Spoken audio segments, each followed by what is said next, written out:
Hello and welcome to this episode of The Rest is Entertainment Questions and Answers edition. I'm Marina Hyde. And I'm Richard Osman, live from Morocco. I say live. How are you, Marina? I'm very well. I mean, I'm jealous in London is all I can say of your Morocco jaunt. What's the weather like? I forget London. I forget what it's like. Tell me about the old town. It was all right at the weekend and it's taken a dive. But that's okay. That's okay. I'm going to be back very soon, though. I'm back for the BAFTAs on Sunday, where House and James is gonna lose once again. Excited to see who he loses to this time. Well, it's always sunny on this podcast, Richard. Oh, that's true. Yeah, it's always sunny on this podcast, and we're about to get into some questions. By the way, I should say tomorrow we've got a bonus episode for our members. You can join at therestisentertainment.com, and it's 50 years since the launch of Monty Python's Flying Circus, and we're going to start a little series on that kind of amazing moment in comedy and where it spooled off into, which I think will be lots of fun. We got some fun little stories in there, haven't we? Yes, we most certainly have. Yeah. But now, let's get into some questions, shall we? I have a question for you, Marina, from James, who has not given us a surname. He will be formally fitted with one by you. I have a question from James Lexington here. Let's say he's from Nantwich. Thank you, James. James says, back in the 80s and 90s, it seemed like most big Hollywood movies had a song to go with them. Who can forget such classics as Bat Dance by Prince, Addams Family Grew by MC Hammer, and Everything I Do by Bryan Adams? Unfortunately, not me, says James Lexington.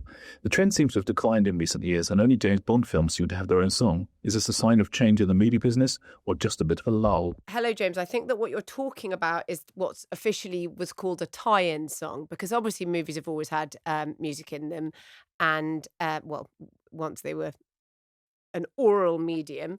And there were songs in 50s and 60s movies that became sort of successful, things like Moon River from Breakfast at Tiffany's, or lots of Elvis ones like Jailhouse Rock, things like that. Unchained, a Melody was from a movie called Unchained, and that became one of the biggest selling songs of all time in lots of different versions. And the Beatles obviously did their whole sort of, they did Help, they did Hard Day's Night, they did Yellow Submarine. And then something like The Graduate, I mean, those amazing Simon and Garfunkel songs, I think there are 5 or 6 of them. Mrs. Robinson, Sound of Silence, Scarborough Fair. But Mike Nichols was just a huge fan of Simon and Garfunkel and managed to persuade Clive Davis, I think, to let them write a couple for the movie. And then in the end, they did more. But you are right that the formal tie-in is started in the 80s with the sort of summer blockbuster, when everything sort of needed to be a blockbuster. But it went really stratospheric with Ghostbusters, with that Ray Parker Jr. It went gangbusters with Ghostbusters. Yes. With that Ray Parker Jr. song. That one had the benefit, which I think is brilliant, of explaining the film's premise.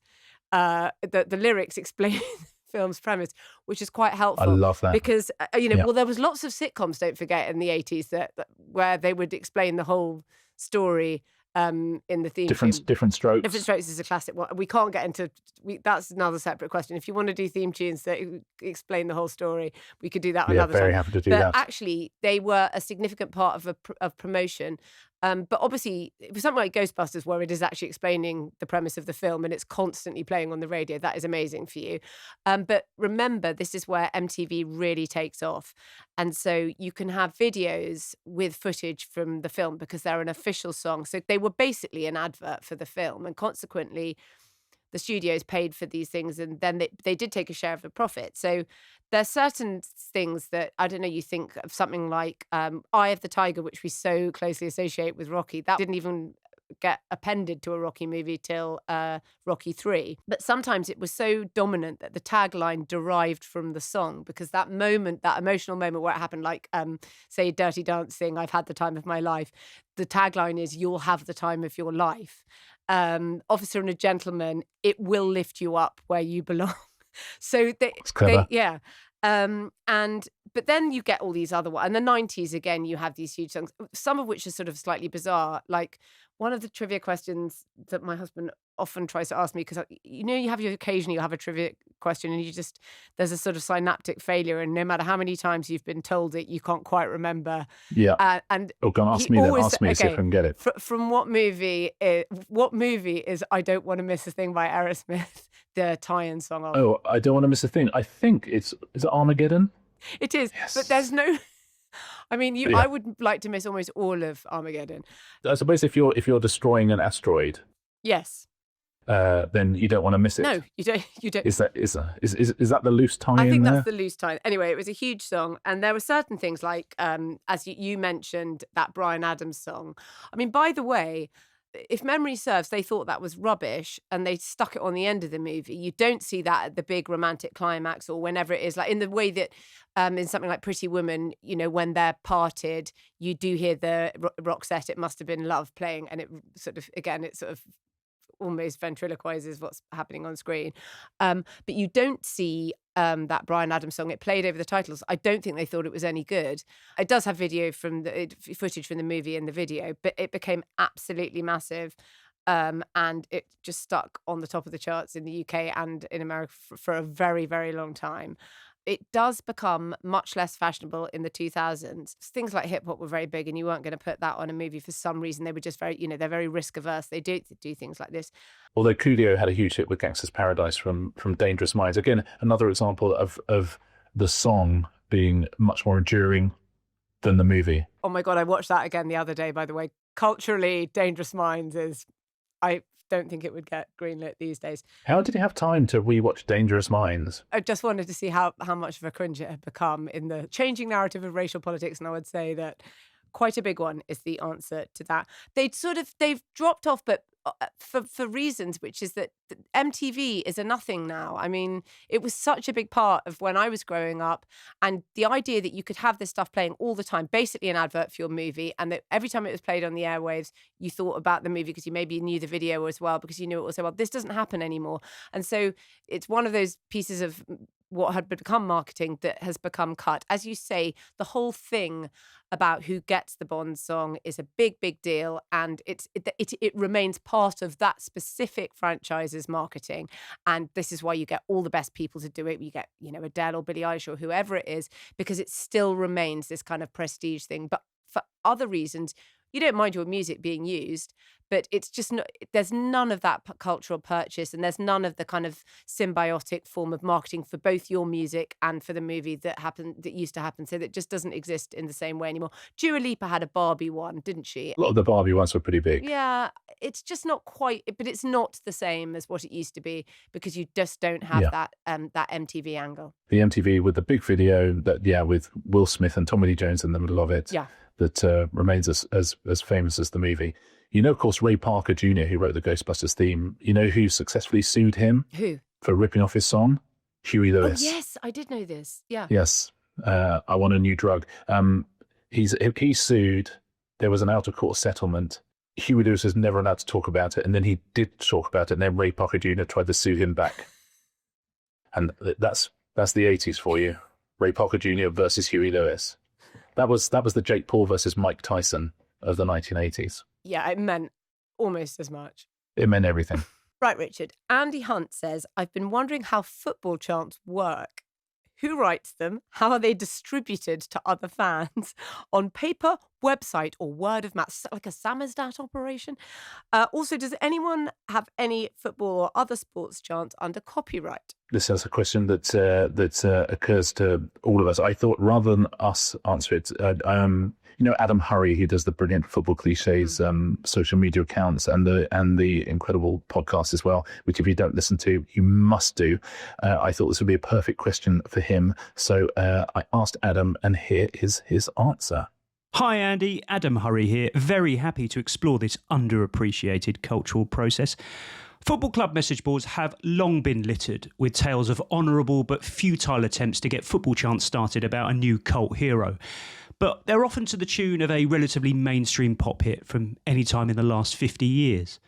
But since football fandom is basically predicated on jealousy and one-upmanship, the easiest and most effective way to establish a new chant amongst a fan base is to steal it from a rival club, which in turn will have been stolen half a dozen times already, and almost repurpose it with complete lack of shame. As for the distribution, it has to be completely organic. It has to be a word-of-mouth success, spreading itself through the blocks and rows of a stadium. If you print out the lyrics and hand them out, don't even think about doing that. As for copyright issues, no artist is on record for suing a set of football fans for performing a chant based on their work, but at the same time, it does feel like a landmark legal case waiting to happen. So are football chants carefully workshopped from scratch like a proper song, or are they just endlessly reappropriated and cannibalised between fan bases to the point where nobody really knows what's original anymore? Turns out it's a bit of both. Oh, I love that. Thank you so much, Adam. I always think, that obviously he's right. Lots of them are sort of nicked from other places, and that I think it was St. Pauli in Germany who did that. I love you, I love you, I love you, and then I'll follow that one, which was so weird. It's from like a kind of 50s musical that just gets taken up and everyone else tries it. I always think the best, and I don't know where it came from, the absolute, my favourite, creatively, my favourite ever football chant, not kind of it's a clever pun or anything like that. It's just how did they come up with it, is the Colo Tory, Yaya Tory Manchester City chant. It's just so extraordinarily unlike anything else and works so beautifully. And there must be someone sitting at home in Manchester just going, but that was it. I did that. That was me. I was the first person to say it. I was the generator. I was the original generator of that one. Do you know which musical You'll Never Walk Alone is from? Yes, it is from Carousel. Yes. The old Jeremy Corbyn chant, which of course is Seven Nation Army. And everyone's saying, oh my God, this is amazing. This is Jeremy Corbyn. But it was Michael Van Gerwen. It was a Michael Van Gerwen darts chant. And before that, it would have been something else. We said, Bobby Zamora at Fulham. Oh, that is global, that one. That's global. They have in the US as well. That's gone everywhere. There's one, the tune to Rotterdam by the Beautiful South. You think, how is that happening? Someone taking Rotterdam by the Beautiful South and turning that into a chant. But they do. Question for you, Marina, and also a first for the show. We have our first 3-time questioner. Crikey. Other people, they've got to raise their game because this guy's had 3. Chris Shipp is back, and he asks, I'm a big guy. He gets asked if he plays rugby a lot. And as a primary school teacher, he's a primary school teacher. That's good. My mum was a primary school teacher, God's people. He says, I could do with some extra money. My fiance would like me to apply for Taylor Swift's security team. There's a lot going on here, isn't there, with Chris Shipp? No wonder he gets so many questions answered. There is a lot. Yeah. That I've immediately got an alarm bell ringing there, but hang on. Okay. And he says, what does this entail, joining Taylor Swift's security team? What does it take to be a celebrity bodyguard at the highest level? All right. Well, we'll get on to Taylor in a minute, and what I hope your fiancé isn't trying to tell you. But almost all bodyguards, close protection officers, CPOs or whatever these days have had a career in the military and the police. It is not enough to simply have been an enthusiastic nightclub bouncer or a primary school teacher. So you'd probably have to have that. I don't know. Have you been to any primary schools recently? Convention and precedent says that you probably will have had a career in one of those things. And you've probably left those things because it can be much more lucrative doing this. And by the way, at the top end, I spoke to someone who actually I happen to know who runs something like this, and you can get upwards of £5,000 a day, upwards. But it's, if you're looking after big celebrities, but for the Eras tour for Taylor Swift, she had, I think there were 150 CPOs, and she had 4 with her at all time. Her security costs an absolute fortune. So I think she spends something like $12 or $13 million a year just on that. Okay, so there's a lot of money in it. But Chris, you're not going to see your fiancée very much, is she? Because you're working all the time. You're working very difficult shift patterns. If you're going to be Taylor's bodyguard, you're going to be away for like a year at a time, practically. But also you have really tough stuff to deal with. You saw the situation in Vienna where she had to cancel 3 nights of her Eras tour when there was a terror attack foiled. Last weekend, Lady Gaga did a huge concert in Rio, and there was clearly a significant terror threat at that, which, by the way, she says she's found out from media reports I saw. So doing the job well is harder than it may seem. And another story that is sort of becoming live once more is that awful story about Kim Kardashian when she was in Paris and she was staying in this very, very expensive place. Those burglars got in, tied her up, put her in the bath. All the jewelry was taken. It's obviously the most intensely traumatic experience. And the more that's going to come out more and more, it's coming out over the course of this week and next week in this court case in France. Now, the bodyguard there went off to a nightclub with, I think, Courtney and Kendall, and she was on her own. And yeah, they fired their security after that. But yes, I think that's quite significant. There's always a difficulty with a bodyguard between in terms of keeping your principals safe and kind of squaring that with their desire to engage with fans or to be in the public eye. you might often have to not notice quite a lot of bad things that they do. You might be accused online of being the father of one of their children. Again, with one of the Kardashians, Kylie Jenner, I think people suggested that her bodyguard was the father of her baby. He isn't.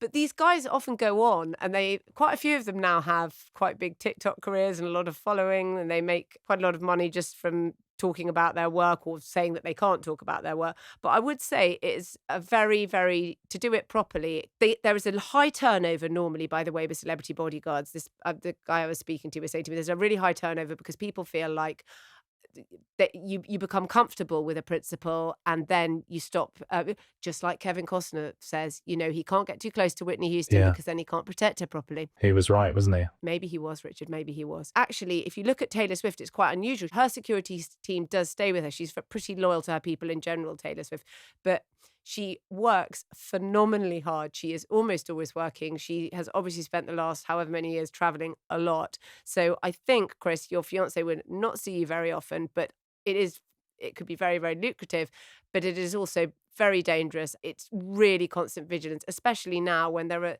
threats are so different to what they ever were. I mean, there's so much terrorism now and terror threats associated with these kind of soft target cultural events. So I would say it's I'm not sure quite how drawn to the job I would be. Yeah, unless Chris's fiance is Taylor Swift and she's saying, I will see more of you. Well, that would certainly be a revelation for our podcast, Richard. Listen, Chris is going to slide into Taylor's DMs, so I've had 3 questions on the rest is entertainment. That's going to impress her, I think. Chris, can I say, glamorous though it sounds and lucrative though it is, please continue being a primary school teacher because it's very, very useful. I know it's not as lucrative and I know it's just as dangerous, but it feels more powerful in some ways. In many ways it does. Now, on that note, Richard, shall we go to a break? I'd love to. This episode of The Rest is Entertainment is brought to you by Sky, where you can catch up on brilliant shows, including Season 1 of Poker Face, before Season 2 arrives on the 8th of May. I think I went on record in Series 1 of this saying it was my favourite television series of the year. You loved it. I loved it so much. Well, it stars Natasha Lyonne from Russian Doll and Orange is the New Black as Charlie Cale, a sharp-tongued drifter with an instinct for knowing when something or someone doesn't quite add up. She also has an unfortunate tendency to gravitate towards murder wherever she goes. Each episode is a standalone investigation, very much in the spirit of Columbo. Yep. It's like a real homage to Columbo, even with the same graphics and all sorts of things. It's full of twists, dodgy characters, and strange corners of America. It really is brilliant. Every new episode, she turns up somewhere new. You think, oh, yeah, this is going to be great. And there's always been huge guest stars on it as well. This series, they've got Cynthia Erivo is on it, John Mulaney is on it, Katie Holmes, Gianluca Esposito. They're all making appearances this season. Catch up on Season 1 now before the brand new season of Poker Face premieres on 8th of May, only on Sky.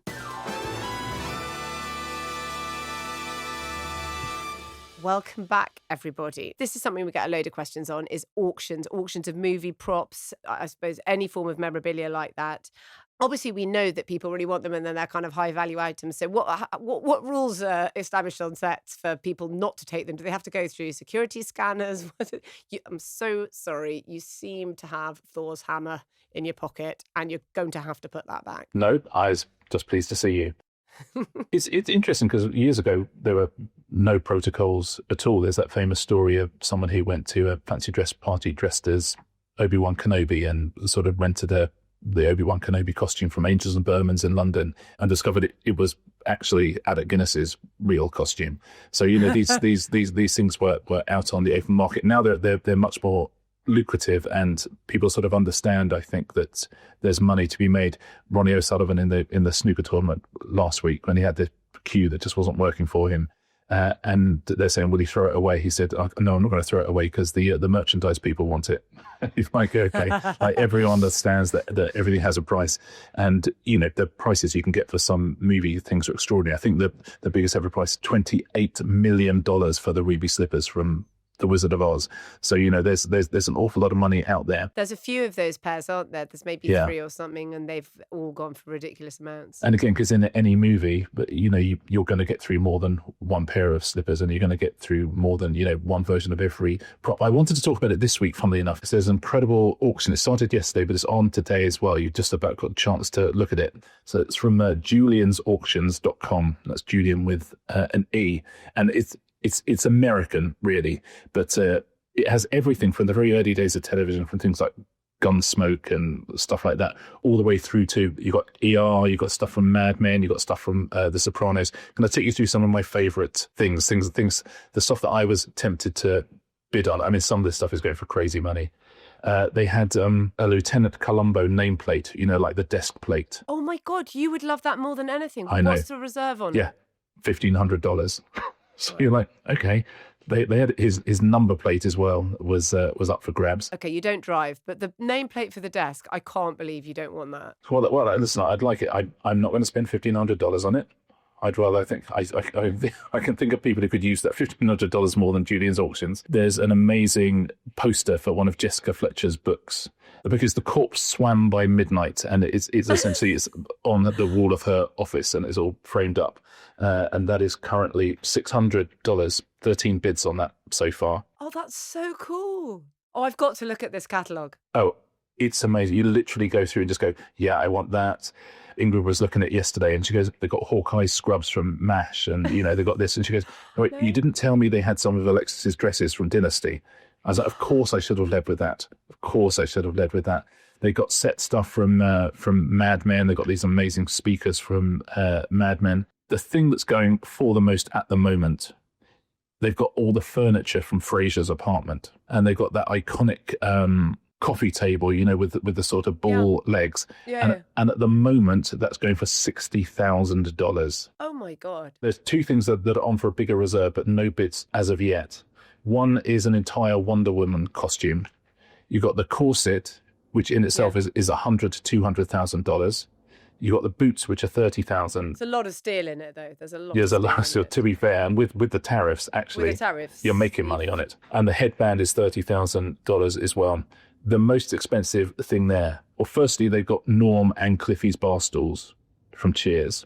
Right, those. You've got to have the pair, by the way. You've got to have the pair. You've got to buy them in a pair. Don't break up the set. They have a reserve of $20,000 each, but they also have the Cheers front door, the original front door of Cheers Tavern, with the Cheers sign in it, and that's on for a guide of $125,000. Oh my God, my dream of a basement bar in my house would be fully perfected if I were able to install that on the entrance to it. Well, they've even got, interestingly, like photos, sports memorabilia photos from the wall of Cheers, which you can bid on. Honestly, all of these things, and again, these are taken from prop masters, all sorts of things where people didn't know they were worth any money.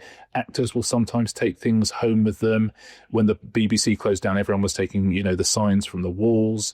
So by and large, if you're on a set and you're, a member of a set, you're allowed to take stuff home, unless it is a particularly valuable thing that might be needed for a second series or a second run or a follow-up, in which case the props masters will keep it. There comes a point there when the prop masters got this store full of things. 10 years later, everyone else has moved on and they still sort of got them and they kind of own them. So it's a complete mix. Some sets, they wouldn't even dream of something that's there being particularly valuable. Some, the prop masters own everything. Some, the production owns everything. Some, the actors will take things home. But at that point, they're sort of available to go to auction. But this particular site, you'll keep going through. As they've got like a military trunk from MASH. They've got some amazing things from so many different shows there. They've also got, by the way, some of the furniture from the Cosby Show, and they've had quite a few bids on that. They've got Roseanne's sofa. So it's very, very American heavy. So it's different things for different shows, but certainly after a statute of limitations, I think it is yours to sell. We once did a pre-titles thing on Pointless on the set of the Queen Vic, and I said very politely, could I take a beer mat? And they said, of course I could. So I've got a Queen Vic beer mat at home, and I've got a BBC Green Room sign. Did you literally just prise it off the walls? No, they slid out so they could be easily put inable again. And by the time the beat was in, there was literally not a thing there. If you turned up, it was like England during the war when they took all the signs down to foil the Nazis. Or when they storm a presidential palace when there's been a coup. Yes, exactly. And they nick Saddam Hussein's paintings of a horse and things like that. It's like House of Games. No one can ever. I've got the House of Games decanter. It's the only one I've got. It's the only one where you can't really see my face. But if a show is ongoing, it's very hard to get any props from it at all, because they will keep everything. But Fraser's apartment is not going to be used again, so whichever prop master owned those things is now quids in.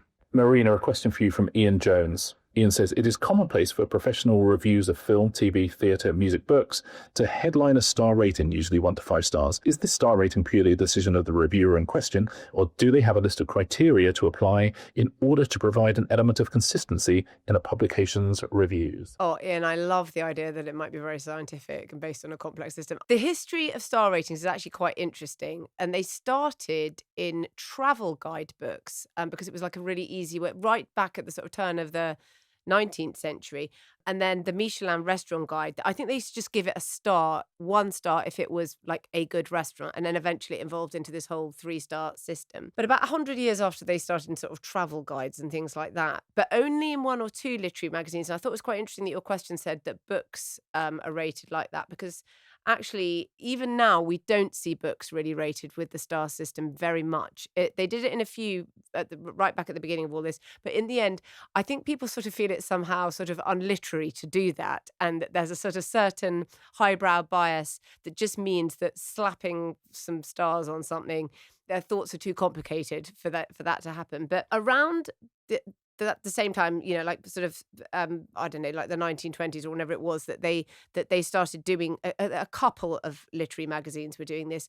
The New York Daily News, they had a film critic called Irene Thurer, and she started a system in the New York Daily News, and they said, oh, we're going to do this. They kind of announced it with a bit of fanfare, and they had 3 stars. By the way, her 3 stars only meant like, it's quite good, it's very good, or it's excellent. So there was no sort of really cute. nice. But again, it just didn't weirdly take off that much in the US. That it was actually in a very highbrow thing in France, in Cahiers des Cinémas, which is their sort of very kind of, like all French things to do with film was very highbrow. But they did it in a very sort of thorough way, and they used to ask lots and lots of critics for their views, and then they would sort of make a mélange of it. You see, I'm using a French derived word, and they sort of sublimated that into a star system. And if they really hated your film, the critics in general, you got a bullet. But then Sight and Sound magazine, Roger Ebert, the famous film critic, now he started doing it, and he did 4 stars, and there was a sort of thumbs up and a thumbs down and what have you. And nowadays 5 stars, they appear, what's interesting is that they appear in the headlines. The stars appear in the headlines, so you can really easily see. And some critics do empty stars. That thing that people say on Amazon, like, I wish I could give this product no stars, because Amazon, you have to give 1 star on Amazon. But I spoke to Peter Bradshaw about this, who's the film critic in The Guardian, and he's one of those people whose like reviews I absolutely love. So I Peter, I'll be honest with you, there's quite a lot of those films I'm not going to go and see, but I just want to read his review of them. He's such a sort of weather maker in the industry, actually, if you talk to people. So that's part of it, those reasons. But I spoke to him and I said, how do you feel about stars? Because, there's a lot of critics who say, again, my views are too complicated and they shouldn't be reduced to stars. Now, he says, I'm one of those quite unusual ones. I love them. I'm solely responsible for what I put above my reviews, and they're based on my sort of personal critical judgment, but as is expressed in the text beneath. But then there isn't some scientific system where you think, oh, it's got to about 60% here, I'll give it 3 stars. He says, in the words of the late great film theorist V.F. Perkins, these judgments cannot be objective, but they can and must be rational. And the reason he really loves them is because he says they make you take a clear position.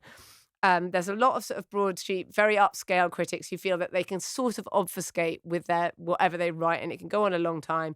And especially with something like a big popcorn movie where you just sort of attack it for this or that, it forces you to take a position that matches, ideally, the text below it, and it makes you actually get off the fence. It's relatively recent that they've always now appear in the headline. That's the difference, that you'll see it in the headline digitally and you'll know immediately.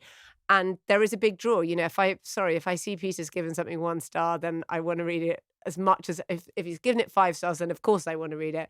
But there's something of a joy. You want to read it? Yeah. I Of certainly, course, you read films. no, I I thought want you to read the films, review, yeah. Richard. I certainly don't. If he's given you 1 want to- star, I'm not going to go and see the film unless it's so cataclysmic that I feel like it's epoch-defining cataclysmic, and I've got to see the 1-star movie. By the way, I've seen quite a few of the 1-star ones anyway for various different reasons. I like Peter Bradshaw sitting at home now going, oh, this is lovely. Marina's been so nice about me. And then you're going, you know, if I see a 5 or a 1 above it, then I'll read the review. Other than that, you know what? Not for me. I will read all of his because, as I say, I like to go. It's a destination read. It's like people who write about television, and you realise that, you know, like Clive James used to write about television, and you think, I don't care less whether I've seen the show or not. I'm enjoying the experience, and I feel like that about his reviews. So, but yes, in general, I think some critics can feel they're too highbrow to have to do it, but now all have to do it. But we don't see it on books, which remains somewhere where we don't really see it. But book reviews are not a huge deal. I know book ratings are massive. Yeah. You know, the Amazon ratings, the Goodread ratings and things like that are absolutely huge. And it's you know, people are slightly obsessive about them. And when I say people, I mean me. But it's fascinating on Amazon because just the way it works. If you know, you think if my book was 4 out of 5, that would be pretty good. Most books sort of settle somewhere around 4.2, 4.3. And if you're above 4.5, this is like the greatest thing that's ever happened. It's quite easy to be above 4.5 if you've got like 18 ratings, because somewhat like some obscure film history book that I might love, which is really good, but not that many people have bought it or liked it, but it's very well done. Can I ask you something about Goodreads and the way they get, you know, that a book that I know hasn't yet come out has got a rating on that? Sorry, I know we're jumping off here, but do people send those books out to people that they feel are Goodreads posters in order that you get a good rating before the book is even released? Yeah, they'll send it out on NetGalley, which is a way if you're a voracious reader and you want to get books early, NetGalley will often let 1,000 people read. So my books in the States, certainly, like there'll be 1,000 people will be able to read it before it comes out, and they will, you know, provide early feedback. And it can be incredibly important to some books because that idea of, you know, if you get some star ratings behind you, the Amazon algorithm is kinder to you. So lots of books will send them out to lots of people and will say to NetGalley reviewers, please read it. You must review it. You must give it a star rating. And by the way, they never say you must give it a 5 or a 4, because if you look at these things, people are very, very good, and they'll just say, look, I was sent it for free and I appreciate that. How do they make you do that? Can they compel you to do it, or they just... that you may not get things in the future? You may not get things in the future. Okay. Exactly that. If they feel like you're deliberate, if you're giving everything 5 out of 5, they'll be like, this is not working for anybody.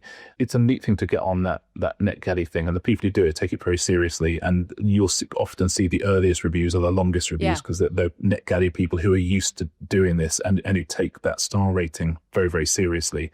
And then later on, the star ratings, as you say, the early numbers, if J.K. Rowling brings out a book, or if some political figure brings out a book, the early ratings are always so minuscule because they get review bombed in the first week. Everyone gives it 1 star. Yeah.